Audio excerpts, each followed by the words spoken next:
Today's episode is brought to you by The ocean is calling. Answer it whether it's for a staycation, vacation, or simply a getaway. Book your stay today in this two-bedroom ocean and pool view condo located in the very sought-after Columbus Heights in Ocho Rios, Jamaica.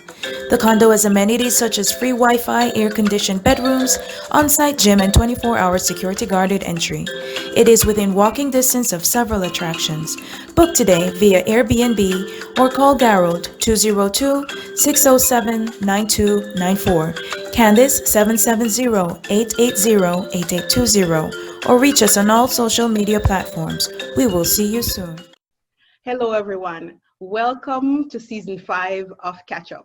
And today, my guest is Garth Gray, and he is the first person I'm doing Catchup via Zoom. Now, the objective of Catchup is for us to see people from our past, to reminisce on memories of the past, and to also share lessons learned as we figure out this thing called life. So with that, let us begin our episode. Hello, Garth. Thank you for saying yes to Catchup. Hi, thank you very much. Thanks. It's an honor to have you. So we've had Marsha on the show. We've had your mom, and her episode was extremely powerful. So many things was packed in that episode. So now to have you is an honor. So thank you. It's an honor for me as well. Pleasure. All right. The first question I have for you is, what year did you reach reform in Mannings or graduated from Mannings? I reached reform in 1990. 1990. Did you have colors that time, that year, like blue and orange and all that, or not yet?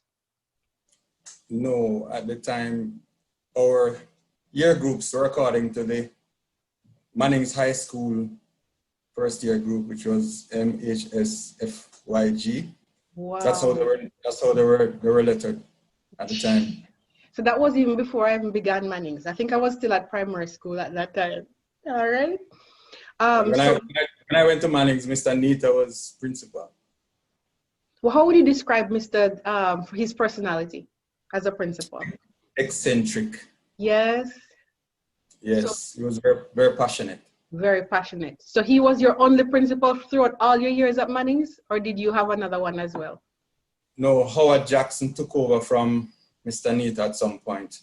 I think I've been in 4th or 5th form. So you get to experience two different principals. Yes. All right. So where are you currently located, Garth? I'm in Kingston. You're in Kingston, Jamaica. And tell us about your family, whatever you'd like to share about your immediate family. Well, I'm married to Letitia, and I have a stepson, Alexander. We've been married for 4 years.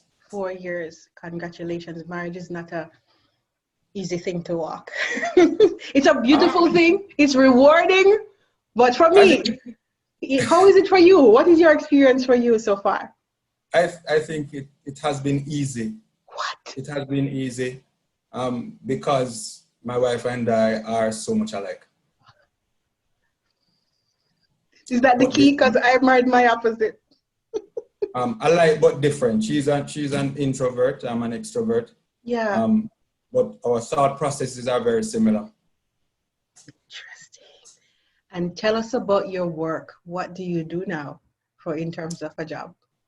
I am in security. I'm with the Guardsman Group, and I've been here for the last 15 years. Before then, I was with the Jamaica Defense Force. I retired at age 27, I think it was, at the rank of captain. Wow. So you were in cadet too in Mannings, right? Yes, I spent 7 years in the cadets. All right, I just had like flashbacks with Anwar because Anwar is serving in the military as well. And so it's just so funny when I think of you guys and your presence, it just kind of carries through even to your current profession. And what do you do for fun? What do you do to relax, Garth? The beach. The beach is awesome. Yes. So whenever we get a chance, we are on the beach. All right. So do you like stay at a hotel, or you just go and just enjoy the beach and then come back home? Actually, we have taken to the villa life. So for the last few years, we have spent most holidays in private villas, which is awesome. You don't need to interact with a lot of people. You don't stand in line for food. You get what you want. and you don't have to work on a schedule at all. It's awesome. Any favorite spots or locations in Portland. Jamaica? Portland. I love the grill. I love the beach in the grill. However, Portland is it for us. Yes, absolutely awesome. Garth said the same thing. So I've only been to Portland once to interview Cecile Watt, and I have not returned since. So my husband and I go because he's never been there. He was born in Jamaica but never been to Portland. So you need to go to Portland. You need to go to the Blue Lagoon. You need to go to Frenchman's Cove. It's absolutely awesome. All right, will do. So you're going to give the audience, everyone, like about like a 30-second high level from graduating from Manning till now, you know, in terms of what you've been up to as you now in your current profession in Kingston. Right, so 6 days after leaving sixth form, yes, I attested into the Jamaica Defense Force. I was still 17 and I had to get a letter from my mom to join the Jamaica Defense Force. Interestingly, as a cadet, 7 years in the cadet, I left as the sergeant major in the cadets, which is the highest rank that you can get as a student, and went straight into the military 6 days later. So not even a week holiday after leaving sixth form. As I said, I spent 9 years in the military. Why that profession? What interests you? I like hierarchy, I like structure. And I like to either be an Indian or the chief. And I like definition. So it's either I'm in charge or I'm not. I'm either giving instructions or working with the instructions. So I like the structure of the military. I like the regimentation. I've always loved it. Ever since I can remember. Right through high school, I was very regimental. And I knew that was the kind of life I wanted to lead. All right. So, and what did you do after that? Mm-hmm. Right, I spent a lot of time in the Jamaica Defense Force in training. So I was an instructor at the training depot. I trained a lot of recruits and I also trained officers for the JDF as well, which was probably the most fulfilling thing for me to see people transition from recruits to second lieutenant. Up now, persons who I've trained have reached the rank of lieutenant colonel, commanding as many as 600 people. And so that's really fulfilling for me. All right, I'm going to have some follow-up questions. I'm going to let you continue your journey up until now, and then I'm going to circle back. Continue. Right, so having left the JDF, I went into the family business, Shopper's Choice supermarkets in Sav-la-Mar. I actually managed the Green Island store, and Green Island needs a whole catch-up for itself. Green Island is a university in itself. It's in Hanover, just outside of Negril. Interesting place to say the least. Yes. Did a few years there, and then I transitioned to private security, joined the Guardsman Group in Montego Bay as the branch manager for Guardsman Armored, which is traditionally known as the big red trucks. And transitioned from Guardsman Armored to Guardsman Alarm, which is the response teams, and now to Guardsman Group, which I'm now responsible for all the security guards, both Guardsman and Marksman island-wide. Interesting. So the question I wanted to ask you is, as you talked about your interest in those roles in terms of liking structure and knowing who is the chief and who is the Indian, and then even transitioning to Shopper's Choice and then to Guardsman Group, what has it taught you in terms of leadership and people? Like you said, you commanded up to 600, and I don't even know how much is within your span of responsibility now, but what has leading people taught you? Leading people has taught me that feelings are important and feelings matter. Human beings are human beings, and people respond and act out their feelings. So if you can address people's feelings and seek to meet their needs as best as you can, it will go very, very far in how they will respond to you and work for you and with you. That is fascinating. So when I think of, so you have certain traits like my husband. I was prepping for this interview, and I'm telling him, like, even the conversation we had during the test session, and he was a former military guy, very structured, right? And very, you guys have a similar thing. I can't describe the energy, but it's very similar. And that is not what I expected you to say. Because sometimes my husband comes off as very cold and calculated because of how he is, especially when he was in the military. I've known him since I'm 9 years old. And so to hear you say that emotions are important, I think it is so fascinating. That was not the response I expected you to say, but you are absolutely right. Absolutely right. Yes, in my earlier years, in my younger years, Yes. I too was very, very cold and rigid. Yes. And authoritarian, but yes, it doesn't work in all environments. It certainly does not work in the civilian world. It doesn't. And so part of our journey in our marriage, because I am on the other side of the spectrum, right? Where I bring in everything, my emotions, everybody is coming to the party while he's so guarded and controlled. And now he's leading a team of a global team, and he's understanding what the lesson that you're just learning, that people are emotional beings and they can't just be like robots. And so he is adapting as he leads. So not everybody can compartmentalize. I find that I'm able to do it. I will disagree with a course of action. Yes. I will vehemently object to it. I will put my point forward. But at the end of the day, the team agrees that that's the path we are going to take. Mm-hmm. I own it. And you'd never know. You'd never know that I object in principle. But if I've decided to go with it, I'm going to own it and I'm going to run with it and I'm going to present it as my own. As far as the emotional aspects of life are concerned, yes. I mean, old people from back in the day, generations before would always say you need to understand yourself. And it is only in my latter years that I've come to appreciate the significance of that. Understanding self and understanding emotions and understanding how we react and what is important to us and what is important to the team and what is important to the outcomes. And then to take the actions that will get the outcomes that you want, which is different from taking the actions that your own spirit may be compelling you to pursue. Yes. So you have to balance that. And as our foreparents used to say, we have to understand self first before we can actually understand and get to know other people. Thank you for that. So I hope that you edified somebody that would needed to hear that message, especially if they're working in a team environment. That's just a normal thing that you have to navigate, right? So thank you.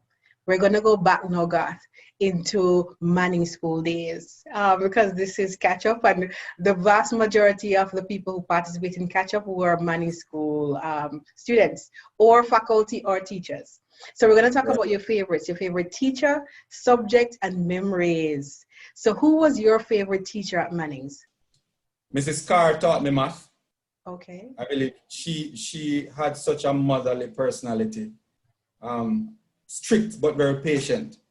So Mrs. Carr was good for me. Yeah. And there's a gentleman from Guyana, I think his name was Mr. Bender. Okay. Very tall guy, he used to teach physics.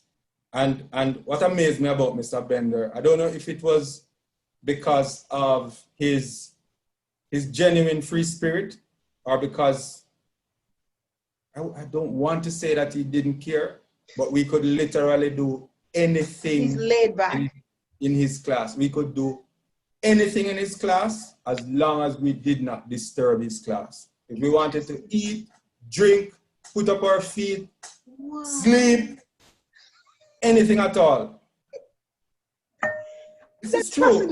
He would allow us, he would just say, look, as long as you do not disturb my class, do what you want. I've never heard. You both come and go. You didn't have to ask permission to leave. If you wanted to leave the class, get up and leave. If you wanted to come back quietly. Funny enough, the majority of students actually sat quietly and did their work. Yes, we used to eat. Yes, we used to. But fascinating what people do when they got freedom. Yes. Right? So that to me was awesome. Then we have people like Cedric Allen, who used to teach art. Yes. I absolutely loved art. Mm-hmm. I picked up art in 5th form. I picked up art in January of 5th form to do the exam in June because I struggled to pass accounts. I wouldn't fail, but I had to work too hard to pass. So I dropped accounts in 5th form after the mid-year exams in December. And I still wanted to do 7 subjects, so I picked up art in January. And I was one of 2 persons who passed the art exams in June in a class of 19. 2 of us passed, which I mean, I'm very, very proud of that. Very, very proud of it. I've never heard that in terms of, I thought art was not my thing, but you started in January and still passed and got a CXC subject. Yeah. Tell you, man. If you never struggle with accounting, we're that jealous, but it seems like I struggle with some things. I'm gonna say, all right. I did struggle with accounts. So I didn't decide to pay for accounts. Maybe I would have passed, but I had to work too hard. Don't want to take the chance. No. So tell us about your favorite memories of Mannings. When you think of Mannings, what memories make you feel warm inside or make you laugh? My favorite memories of Mannings were actually in the cadets. Yes? Yes. The cadets for me was awesome.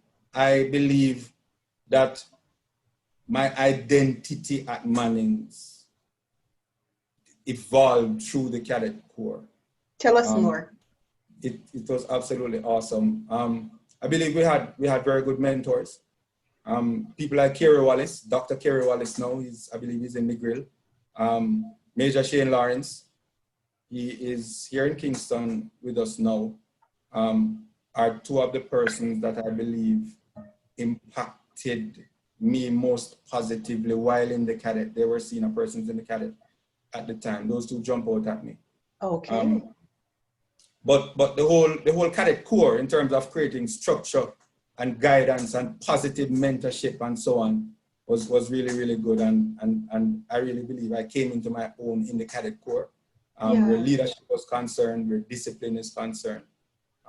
And that has kept me throughout my years to now. Do you think that discipline is a habit that you have to form? Yeah? Yes, because there are choices that you have to make every day. And making the choice to do the right thing is not necessarily the easiest thing to do. But if you consistently make the choice to do the right things and then see the outcomes,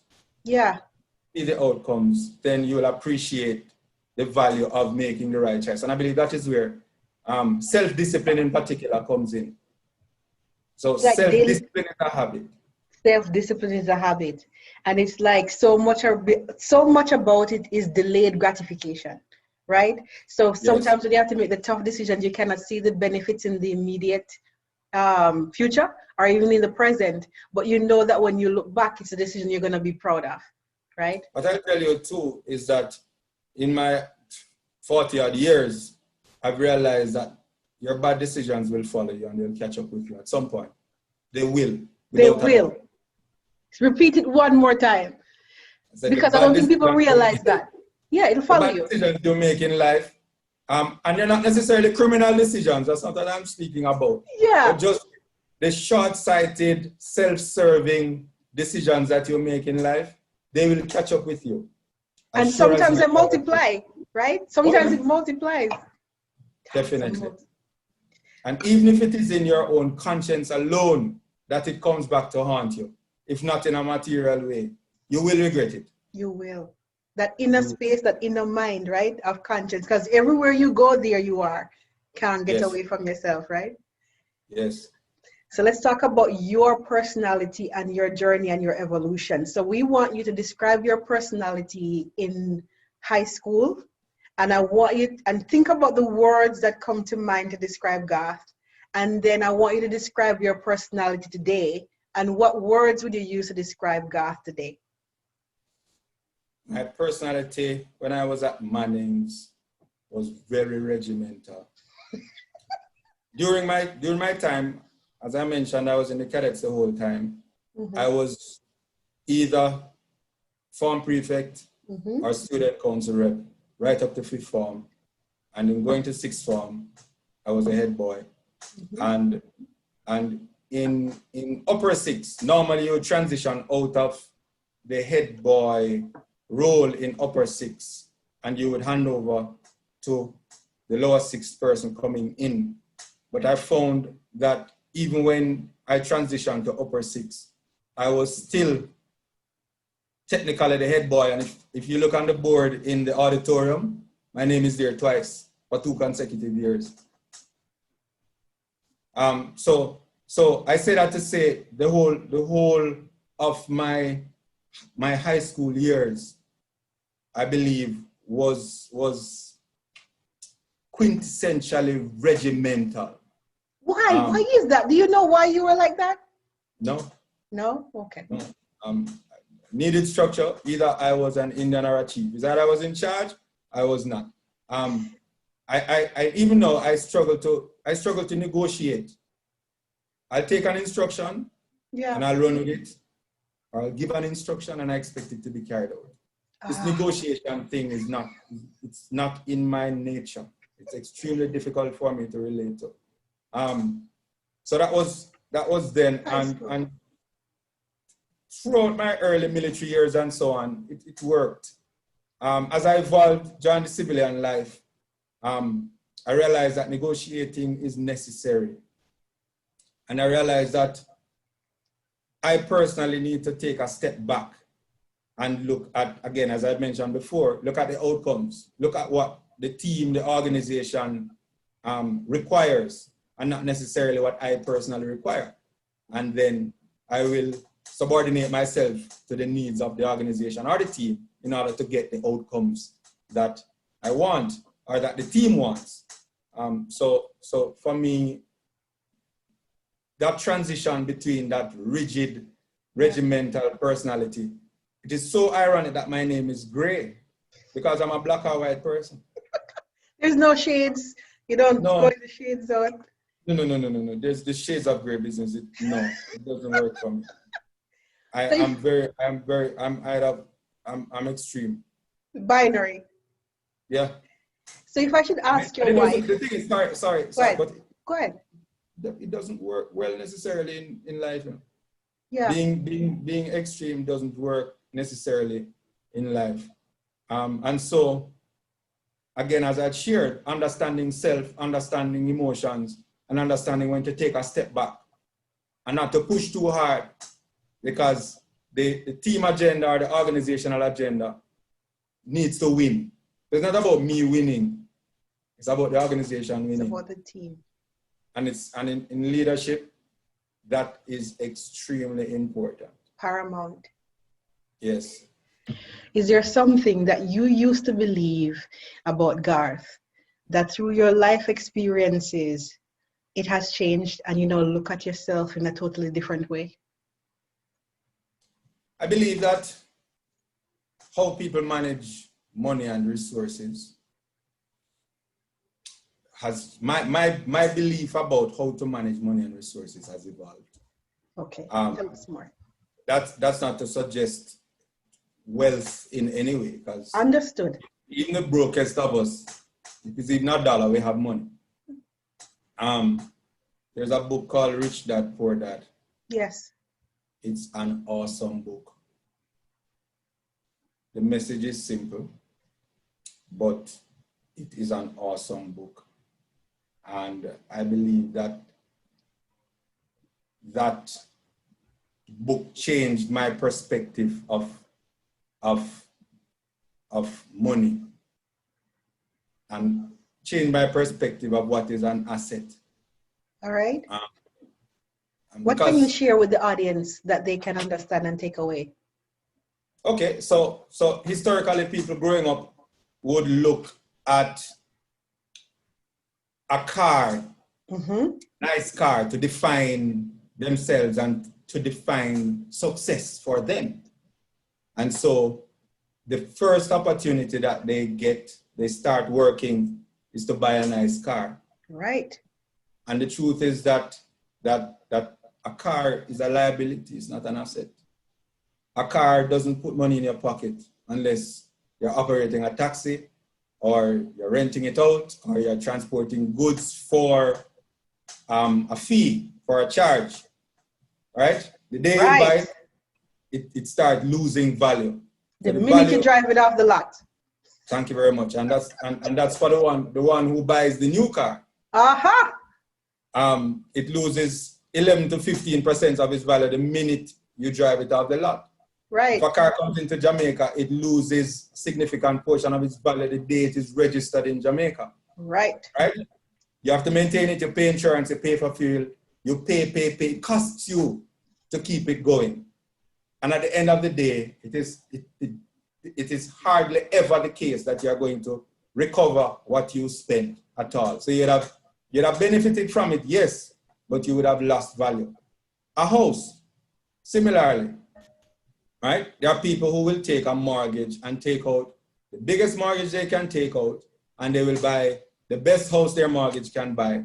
Right. And they will pay ridiculous interest rates, and they will throw money at that house for years. And they are losing for years. But it is seen and sold as an asset. Right. I read Rich Dad, Poor Dad in 2013, and I sold my house in 2013. Interesting. And I started a supermarket. The name of the supermarket is Cornwall Foods and Supplies, and this is at Land Island Main Road. And I sold my house and started that supermarket because of that book, Rich Dad, Poor Dad. And the supermarket is still there now? Yes, of course. The beauty about a supermarket as opposed to a house is that whether or not I'm there, the supermarket is making money. It may not be a lot, but it's making money. It's profitable. So the same asset that would have cost me money, cost me a mortgage, cost me insurance, cost me maintenance. I sold it, started a business, and now the same value is generating income for me. You will want things, and you will be passionate about attaining them, and then you will get them. And in a few months or a few years, yes, they have no significance to you, and they end up being clutter in your space. I learned that the hard way, Garth, because we moved in 5 states. So when we are moving, we realize what we need and what we don't need, and it is eye-opening. So definitely. Yes. So for me, experiences are of greater value than things. Yes. So I will spend my time, and I will enjoy travel, whether locally or international. Yeah. To go and see new things, go and experience new things, over having something that I can look at and say it's mine. Because I'm going to lose interest. It's only a matter of time. And then I'm going to wonder why it is that I wanted this thing. Yeah. Let us get at us. So if I want to drive a fast car, for example, yeah, I'll go to the States and I'll go and rent it. Or you test drive, or go test drive. Or the test drive, or a track day or something. Yeah. And I'll have my thrill for the moment. Yeah. And then I will experience it and love it. And then I'll go home with my heart is full. Yes. My mind is full. I'm deeply satisfied with the experience. And I'd have rented the thing, probably spend a few dollars, and then that's it. So for me, material things are really temporary. And your desires, your interest in them will wane. And a lot of what you work hard throughout your years, throughout your life to purchase is going to end up being clutter in your house. And you'll probably throw it out or sell it or give it away. That is very important. Because enough people love things, love things and love accumulate things because things give them status and I realize. All right. If you could talk to Garth in 1990, that's your graduation year, right? Yes. And you had time with him, and yourself now in 2020 could talk to him in 1990, what would you tell Garth? What advice would you give Garth? Younger Garth. You don't know everything. That's it. That's it. So the next question I had for you was, let me tell you the intention of this question, because I don't want people to misunderstand the purpose of this question. The question I have is, walk us through one of your most challenging seasons and what did you learn about yourself? And the purpose of this question is for people to understand that we go through similar challenges and their challenges are not unique. And if you have been through them and weathered through them to the other side, or you're going through it and what you have learned, that you can share lessons learned for them to navigate the lesson if they're currently going through it and they haven't conquered it or gone through the other side yet. Or if they have been through the other side, sometimes it's just comforting to know that, you know what, I know me alone. You know what I mean, Garth? So that is the purpose of that question. So walk us through one of those seasons of your life and tell us what you learned about yourself after you walked through the challenge. I'll have to take myself back to high school again. I'd have to take myself back to teenage years. Yes. And that time in life when I knew everything. I'll say this to parents. I'll say this to parents. Because I believe I have the most awesome parents, can I tell them? We have an amazing relationship. But I'll say this to parents, your kids are going to hate you. Your kids are going to hate you at some point in your life. They're either going to hate you when they are young, or they're going to hate you when they are old. But they are going to hate you. That is as sure as night follows day. And if you love them to death when they are young, and you give them all they want when they are young, it is going to backfire as they grow older. And they're going to hate you for it in latter years. Now I say that to say the struggles I had was my parents took a particular approach in raising us as kids. They weren't draconian, but they used to insist on certain things. So for example, when I was in first form, yes, leaving prep school, going into first form, we had 18 fully grown dogs in the yard, 18. And we had a cow in the yard. Now we lived on 2 acres of land, so that was all right. I couldn't understand why. And my father would be very consistent. As he came home, he would greet us and he'd ask us, have we fed the dogs? Have we given the cow water? Because we'd take a 5-gallon bucket, fill the bucket and give water to the cow.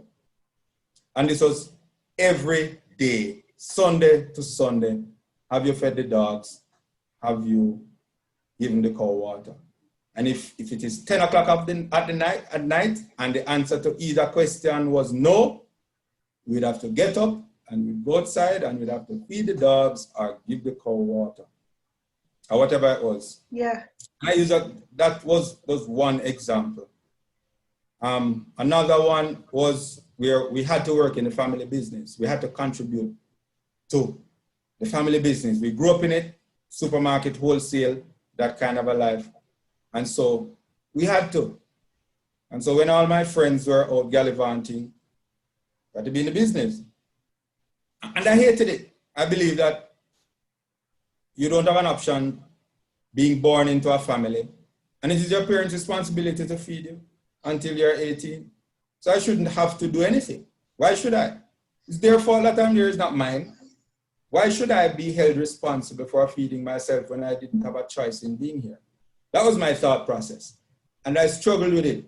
Again, because of my binary mentality, if you will.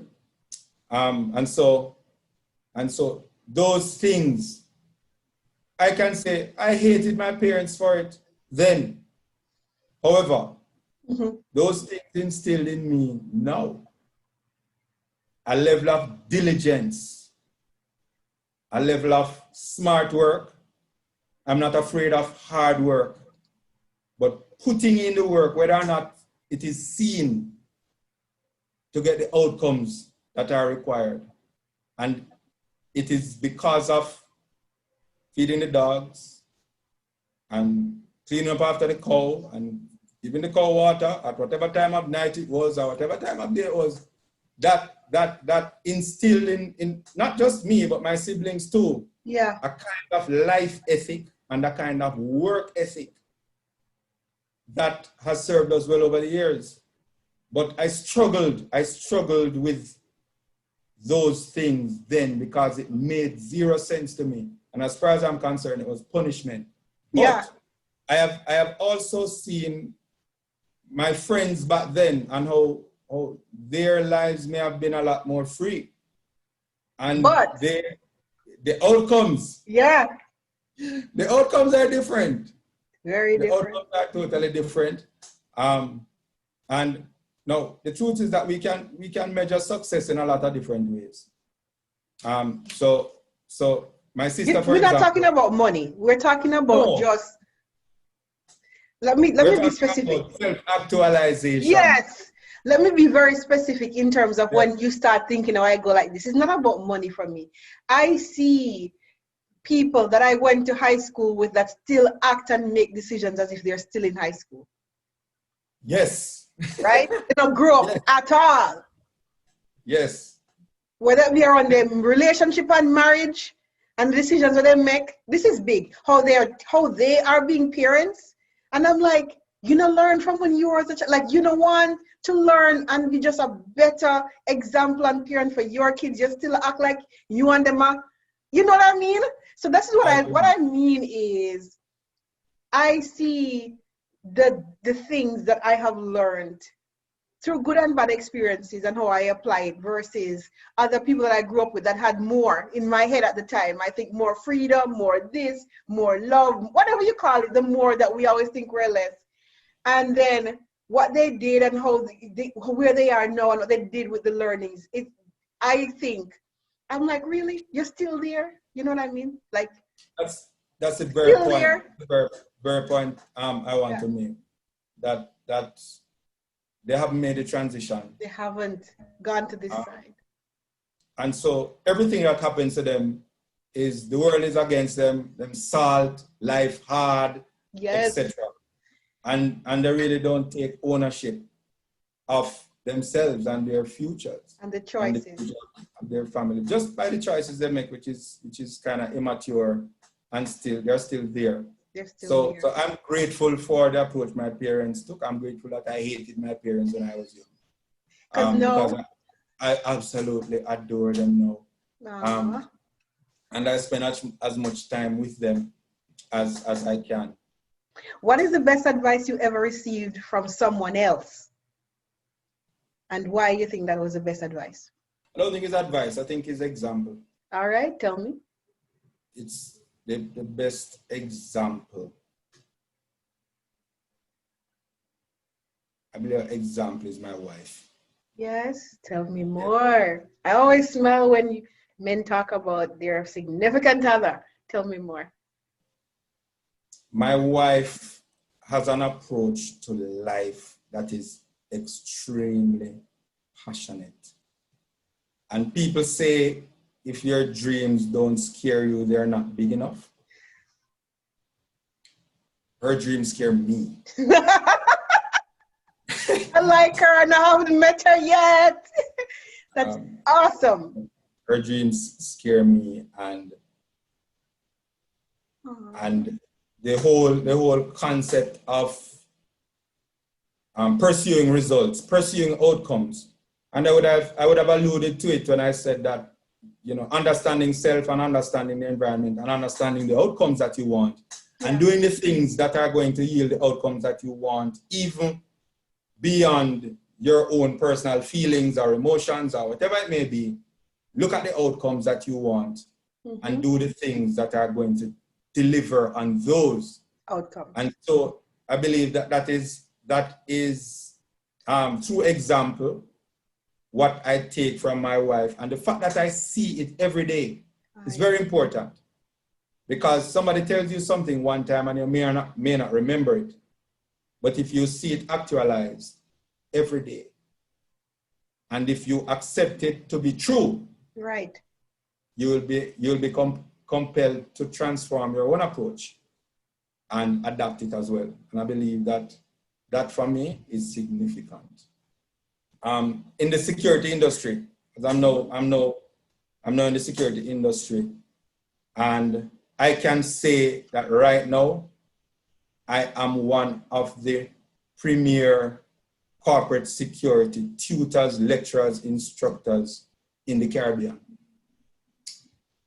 And that is because of my desire to be an expert among experts, right, in the field of security. And whatever I've had to do, study, exams, certifications, etc., is what I've pursued in earnest, to the point where now I'm the chief instructor on 2 concurrent security programs that I'm running, corporate security, one of which, thanks to COVID and thanks to Zoom and similar applications, I'm actually running one of those courses with international students. So I have people from across the Caribbean and the United States that are part of that. And that was just about my ambition of being the security expert among security experts. And you recently got an award. Can you tell us about that? Yes, I did. Just a few weeks ago, I was recognized by the largest industrial security organization in the world, ASIS International. I got a regional award of recognition and achievement for my work in advancing the certification designations of ASIS International. So what that means in simple terms is that I promote, facilitate other security professionals becoming internationally board certified in specific security disciplines. Congratulations. Thank you. So with that, and it's so funny that we're talking about this, the next question I have is, what does success mean to you?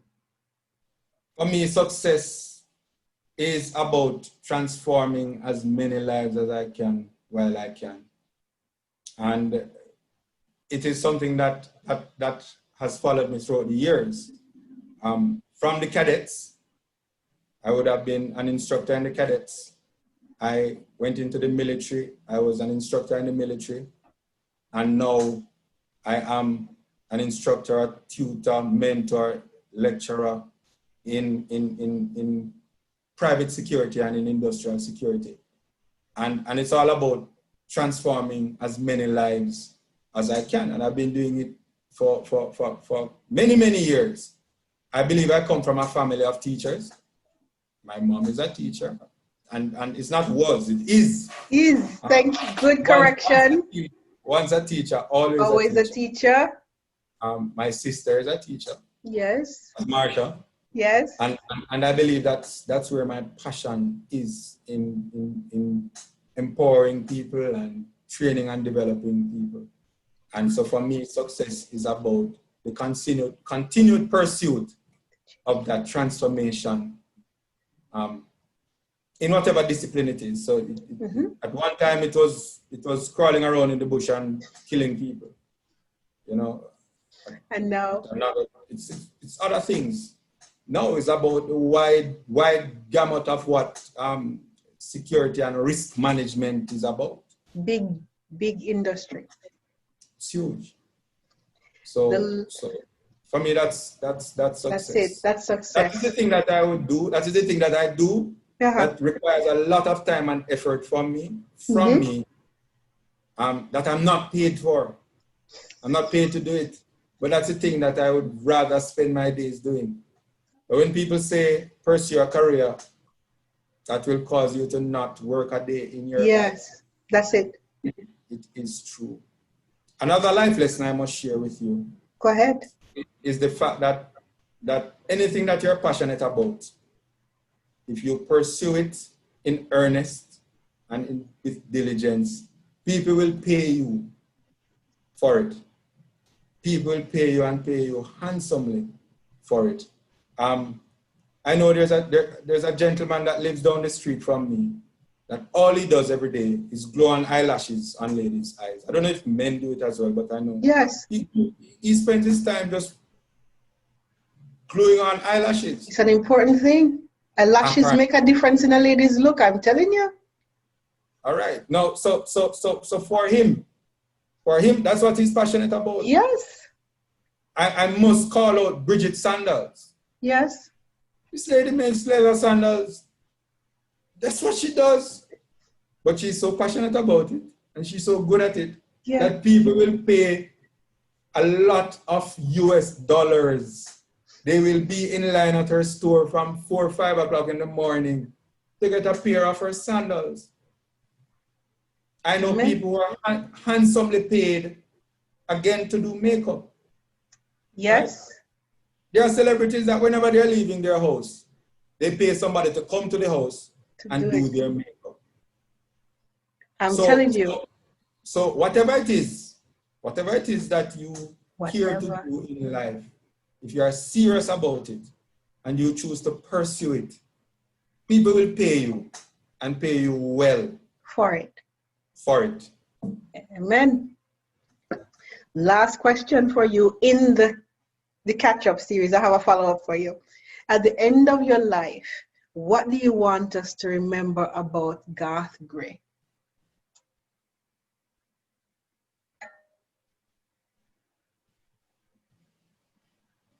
He was a good person. He was a good person. That's not too much. It's whatever you want it to be. That's all it is. He was a good person. Yeah. All right. This is the end of your catch-up episode. Mm-hmm. So catch-up has been going on since 2018, and the question I have for you is, what made you say yes to participating in our project?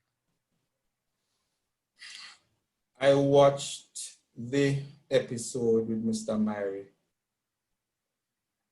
Mr. Myrie taught PE. Mm-hmm. I don't know if he taught anything else, but I know he taught PE. Yes. And at that point, his humility and the impact that he had in his own way on people, whether directly while he was a teacher or indirectly by the examples that he set in the way he lived his life and continues to live his life. Yes. Was impactful for me. And having watched that episode, I thought that maybe there is something that I might have to say that will impact the life of somebody. And Mr. Myrie probably wouldn't realize that his interview or his life would have impacted me significantly, but it did. He's very, very diligent, humble, and he works hard. He's a good example. That's what I see in him. I don't see anything else. Whatever else there is or there may be, those are the things I see in him, and I admire them. Good. And having watched his episode, I thought that there may be things that I might share that will impact somebody too. I think it will. I think it has. I think you already have, and you are doing it. I want to say thank you for participating in our project. And thank you for Mr. Myrie for helping you to be at this place by participating in the project as well. I'm going to do something new for season 5. Any questions for me, or you're good? I always try to, it's always one way. And I said, let me reach at the end and just ask any questions for me before we close. Do you see yourself being the next Oprah? Oh,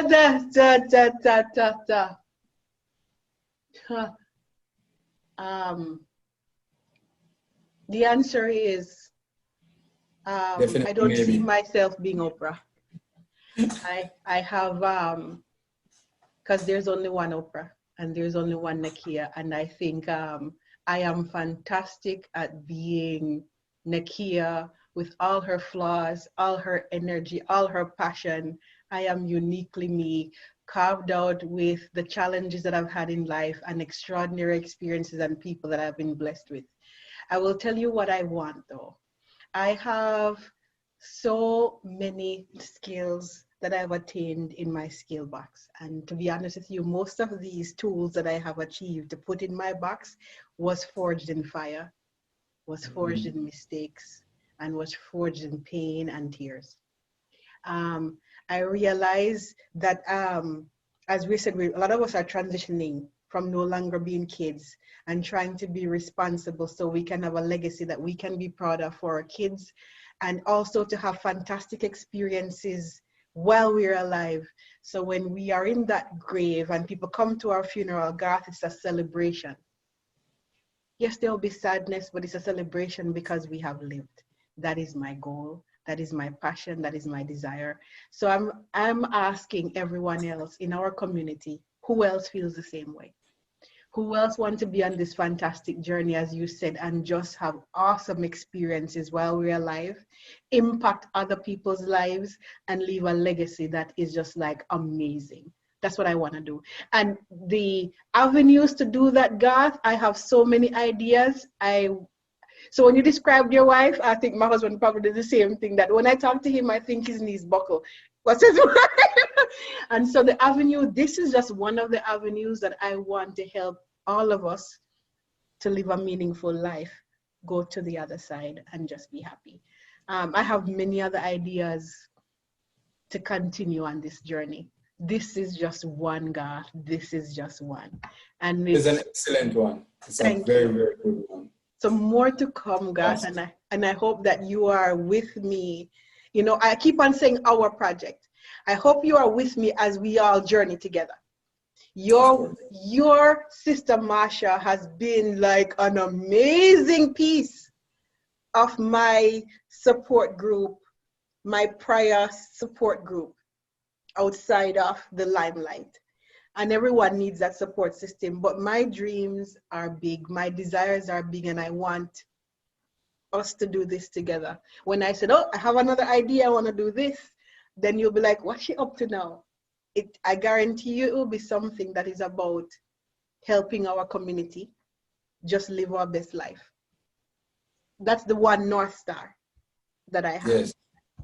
And everything else is under that umbrella. In our community. Yes, like how can we just be amazing and proud? We don't want to go to your funeral with regrets and say, you know, he couldn't, shoulda, woulda. I want to go to funerals with more just celebration of a life well lived, including mine. When you come to mine, it's going to be amazing. Hey.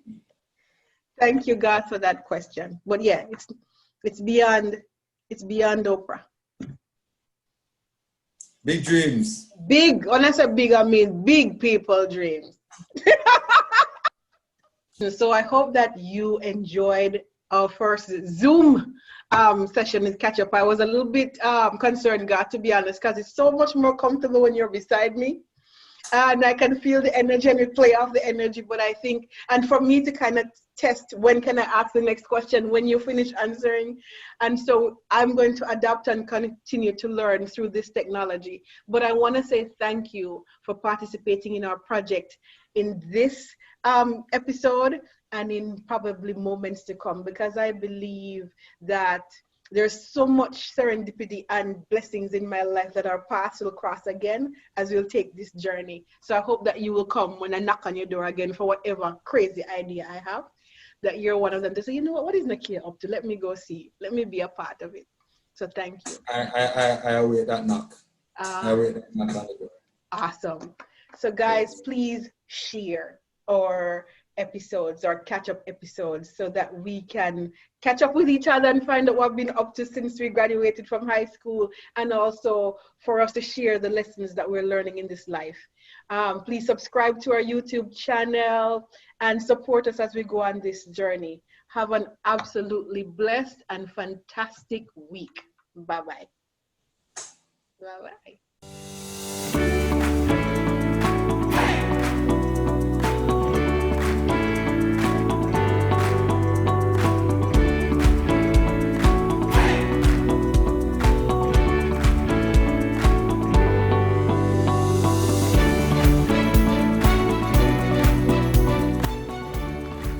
Today's episode was brought to you by The ocean is calling. Answer it whether it's for a staycation, vacation, or simply a getaway. Book your stay today in this 2-bedroom ocean and pool view condo located in the very sought-after Columbus Heights in Ocho Rios, Jamaica. The condo has amenities such as free Wi-Fi, air-conditioned bedrooms, on-site gym, and 24-hour security-guarded entry. It is within walking distance of several attractions. Book today via Airbnb or call Garth 202-607-9294, Candice 770-880-8820, or reach us on all social media platforms. We will see you soon.